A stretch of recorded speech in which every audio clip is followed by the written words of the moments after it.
খুবই ইম্পর্টেন্ট একটা ইস্যু নিয়ে আলোচনা করতে চাই। একদম বিপিএল শেষ পথে, আর মাত্র একটা ম্যাচ বাকি। গ্র্যান্ড ফিনালেতে মুখোমুখি হবে ফরচুন বরিশাল চিটাগং কিংস। বারুদে উত্তেজনায় ঠাসা ম্যাচের আগে ডিসকাশনে রয়েছেন কিছু ক্রিকেটার। টুর্নামেন্ট যেমন এগিয়েছে, টুর্নামেন্টে দুটা দল সর্বোচ্চ রেজাল্ট করে ফাইনালে গেছে।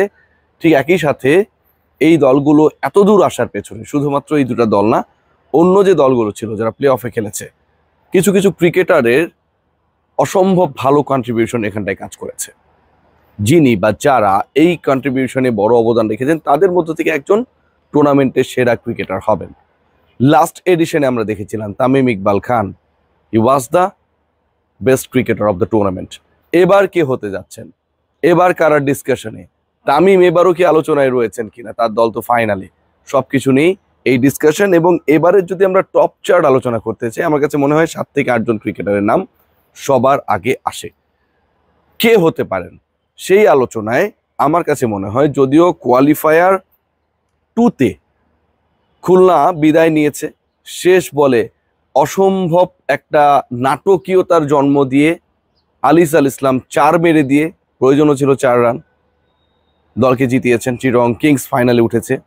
মেহেদী হাসান মিরাজের দল পরাজিত হয়েছে, কিন্তু পরাজিত হলেও এবারে টুর্নামেন্টের তৃতীয় দল যদি আমরা র্যাঙ্ক করি, খুলনা টাইগার্স। ইনফ্যাক্ট সেই দলের ক্যাপ্টেন মেহেদী হাসান মিরাজ আমার কাছে মনে হয় এবারে টুর্নামেন্টের সেরা ক্রিকেটার হবার দৌড়ে খুব ভালোভাবে এগিয়ে রয়েছেন। 13টা উইকেট নিয়েছেন মেহেদী হাসান মিরাজ, রান করেছেন 355। সাকিব আল হাসান যেই বিপিএলে নেই, সেই বিপিএলে লোকাল কারো কাছ থেকে এরকম অলরাউন্ড পারফরমেন্স পাওয়া, এক্সপেক্ট করা, ডেলিভার করা আমার কাছে মনে হয় আক্ষরিক অর্থেই দুরূহ ছিল। আপনারা বলতে পারেন মিরাজ তো ছিল, কেন আপনি এইভাবে বলছেন? দেখুন, মিরাজ ছিল, মিরাজ আছে, মিরাজ থাকবে, কিন্তু আমরা যেভাবে মিরাজকে ট্রিট করি, that he is not a perfect টি-20 ক্রিকেটার। আমাদের যে ট্রিটমেন্ট, আমাদের যে মনোভাব, আমাদের যে চিন্তা ভাবনা, সেই চিন্তা ভাবনা কিন্তু আসলে মিরাজ দিয়ে আছে, থাকার পরেও কিন্তু আসলে তাকে অনেকটা ইনভিজিবল করে দেয়। শুধুমাত্র 355 রান 13 উইকেট না, মেহেদী হাসান মিরাজ যেভাবে ক্যাপ্টেন্সি করেছেন, লাস্ট ফেজ অফ দ্য টুর্নামেন্টে যেভাবে দলকে নেতৃত্ব দিয়েছেন, এক কথায় অসাধারণ। সো মেহেদী হাসান মিরাজ আমার কাছে মনে হয় টপ ক্যান্ডিডেট যারা, তাদের একজন। একই দলের নাইম শেখের কথা আমরা বলতে ভুল করব না, যিনি 511 রান করেছেন। অন্য কোনো ক্রিকেটারের এবারের টুর্নামেন্টে 500-এর ম্যাজিক ফিগার স্পর্শ করার কোনো ধরনের সুযোগ অন্তত আমি দেখছি না। মিরাকল অনেক কিছুই হতে পারে। এবং খুলনার এত দূর আসার পেছনে নাইম শেখের অসম্ভব একটা ভালো ভূমিকা ছিল। রান করেছেন শুধু 511, তা নয়, স্ট্রাইক রেট ছিল অলমোস্ট 145। কিছু কিছু ক্ষেত্রে কিছু ধীরগতি ইনিংস খেলেছেন ঠিকই, কিন্তু যে সময়গুলোতে আসলে রান করা প্রয়োজন ছিল, স্পেশালি রংপুরের বিপক্ষে সেই ম্যাচের কথা আমরা বলতে পারি, সেখানটায় কিন্তু নাইম জ্বলে উঠেছিলেন। সো নাইম শেখ আমার কাছে মনে হয় along with Mehedi Hasan Miraz is a hot candidate to be the man of the tournament. আলোচনায় আছেন তামিম ইকবাল খান। তিনি করেছেন 359 রান। রানের হিসেবে 511 নাইম শেখ করেছেন, তামিম ইকবাল করেছেন 359 রান।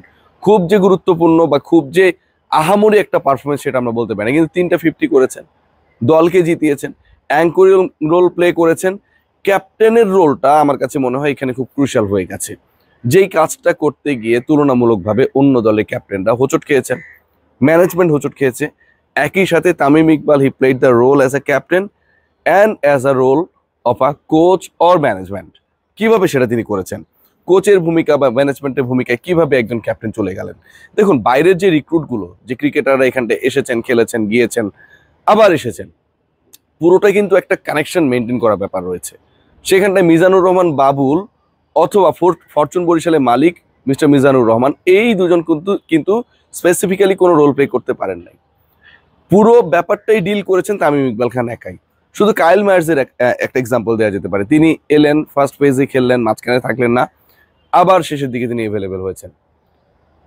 যখন আমরা শুরুর দিকে শাহিন আফ্রিদিকে দেখলাম, তখন মনে হচ্ছিল যে চলে যাবার পর কি হবে। শেষ ফেজে এসে আমরা মোহাম্মদ আলীকে দেখছি। আমরা শেষ ফেজের আগের ফেজটায়, মিডল ফেজ থেকে আমরা দেখছি দাভিদ মালান। তিনি আসছেন এবং তিনি অলরেডি 315 রান করে ফেলেছেন 8টা ম্যাচ খেলে। সো এই যে রোল, এই যে ক্লিনিক্যাল একটা রোল, এই যে আমার কাছে মনে হয় যে পুরোপুরি অপারেশনাল জায়গাটাতে তামিম ইকবাল যেভাবে লিড করেছেন, একই সাথে ভালো একটা রানও করেছেন, 359 রান কোনোভাবেই ফেলে দেন না। ফাইনালে যদি তিনি একটা 70-80 রানস ইনিংস খেলে ফেলতে পারেন, দল যদি জিতে, Tamim Iqbal will be the hot candidate and the only candidate to be the man of the tournament. মালানের কথা বলছিলাম, 8টা ম্যাচ খেলেছেন, 315 রানস স্কোর, বাট যখনই তিনি সুযোগ পেয়েছেন, শুরুর দিকটা সুযোগ পাচ্ছিলেন না খেলার, পরের দিকে যখন তাকে সুযোগ দেওয়া হলো, বেঞ্চ থেকে যখন তিনি 11-এর ক্রিকেটার হয়ে গেলেন, তারপর থেকে কিন্তু আমরা একটা দারুণ পারফরমেন্স তার কাছ থেকে এক্সপেক্ট করছিলাম এবং সেটা তিনি ডেলিভার করেছেন।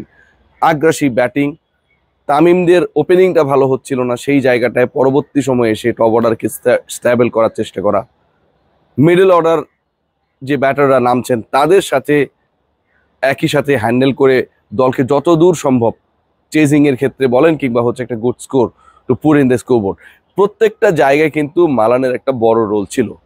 8 ইনিংসে 315 রান, 150+ স্ট্রাইক রেটে করা, আমার কাছে মনে হয় যে কোনো বিচারে, যে কোনো হিসাবে এটা অনেক বড় একটা ব্যাপার। যখন আপনি এতদিন বসেছিলেন, যখন আপনার কোনো একজন পার্টিকুলার ক্রিকেটার চলে যাবার পর আপনাকে অ্যাভেলেবেল করা হলো অ্যাট 11, তখন আপনি এসে সেই পারফরমেন্সটা করছেন। তাসকিন আহমেদ এবারের বিপিএল এর বিস্ময়।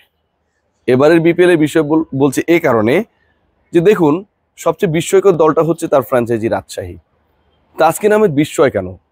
তিনি বিপিএল ইতিহাসেরই সেরা বোলিং ফিগারটা করেছেন। আমার গলা একটু সমস্যা, অনেক কথা বলতে সমস্যা হচ্ছে, দুঃখিত।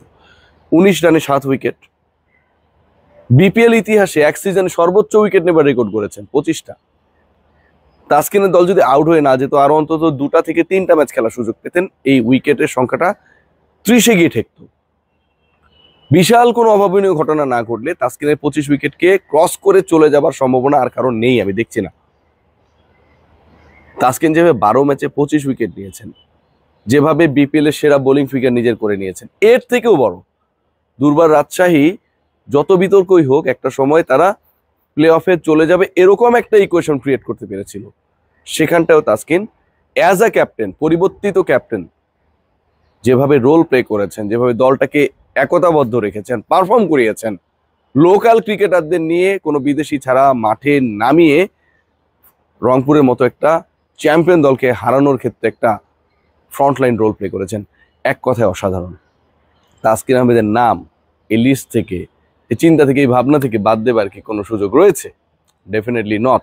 So Taskin Ahmed is a hot candidate despite his team is not in the playoffs of final. আরও কিছু ক্রিকেটার রয়েছেন যাদের অবদান বা যাদের রোলটা আমার কাছে মনে হয় যে তুলনামূলকভাবে এবারের বিপিএলে তাদের দলকে হেল্প করার ক্ষেত্রে, সাপোর্ট করার ক্ষেত্রে একটা বড় রোল প্লে করেছে। আমরা যদি চিটং কিংসের কথা বলি, সৈয়দ খালেদ, তিনি 20টা উইকেট নিয়েছেন, কারণ ফাইনালে যদি আমরি কিছু করে ফেলেন সেটা একটা ব্যাপার হইতে পারে, কিন্তু আমার কাছে যতটুকু মনে হয় যে সৈয়দ খালেদ আসলে বড় ক্যান্ডিডেট, তার থেকে আমার কাছে তুলনামূলকভাবে বড় ক্যান্ডিডেট মনে হয় আলিস আল ইসলামকে। দেখুন, মিস্ট্রি স্পিনার, যে কোনো সময় যে কোনো ম্যাচের মোমেন্টাম তার দলের পক্ষে এনে দেওয়ার জন্য কার্যকর একজন ক্রিকেটার, এবং তিনি 15টা উইকেট নিয়েছেন এখন পর্যন্ত। খুব যে সংখ্যায় অনেক বেশি, তাসকিন যেখানে 25টা নিয়েছেন, প্লে অফে খেলতেছে না তার দল, সেখানটায় তার 15 উইকেট বিশাল একটা সংখ্যা তা না, কিন্তু সেকেন্ড কোয়ালিফায়ারে যেভাবে দলকে জিতিয়েছেন, ম্যান অফ দ্য ম্যাচ হয়েছেন, এক কথায় অসাধারণ।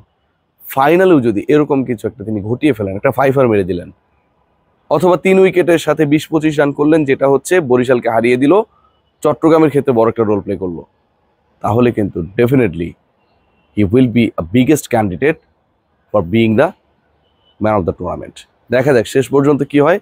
আমার যে হিসাব নিকাশ, সাথে এই কয়জন ক্রিকেটারই আসেন, তবে আলটিমেটলি ফাইনাল ম্যাচটাই ডিসাইড করবে কে হতে যাচ্ছে টুর্নামেন্টের সেরা। যাদের নাম বললাম, ফাইনালে যারা মুখোমুখি হবে সেই দলের ক্রিকেটার, তারা যদি ভালো করতে না পারেন, চান্সেসটা অনেক বেশি বেড়ে যাবে তাসকিন মিরাজদের জন্য। Take great care.